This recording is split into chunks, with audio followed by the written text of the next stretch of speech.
We've got Apple's brand new MacBook Air laptops in the lab with M4 processors inside, and they are lighter than ever on your wallet. All right, so what's new about the MacBook Air for 2025? Before we get into that, let's just talk about what hasn't changed. This is the same design as before. If you're familiar with the MacBook Airs of last year or even the year prior, you're going to be familiar with this one. That means the same design, same dimensions. Both models are under half an inch in thickness. 13-inch still weighs 2.7 pounds, and the 15-inch still weighs 3.3 pounds. Both MacBook Air laptops still have the same Liquid Retina display. You get roughly 1600p in terms of resolution on the 13-inch, and you get roughly 1800p on the 15-inch model. Okay, so let's talk about what's actually new in these laptops. For one, we've got the center stage webcam that is a trickle-down feature from the MacBook Pro laptops of last year. What this does is it follows you within the frame of its wide viewing angle using the neural engine inside the M4 processor.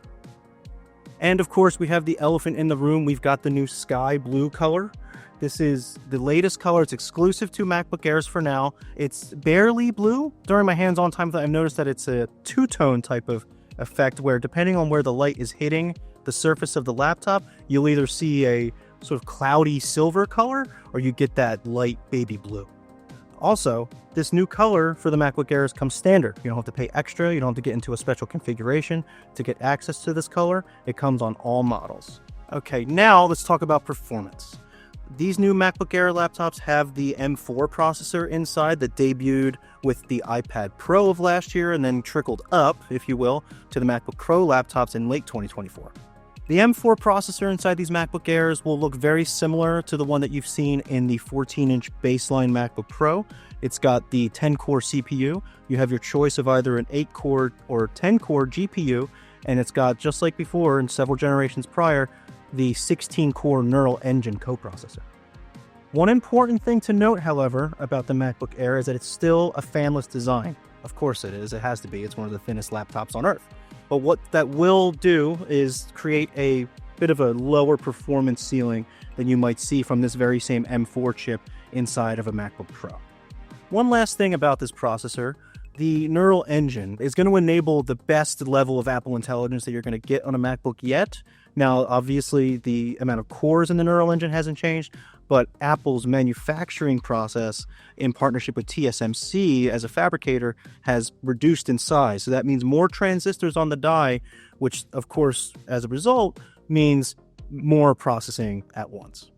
Okay, so you heard me said at the start that these are lighter than ever in price, and that's what we're going to talk about right now. These MacBook Airs are both $100 off to start. That means you get the 13-inch MacBook Air for $999 to start, and the 15-inch MacBook Air for $1199 to start.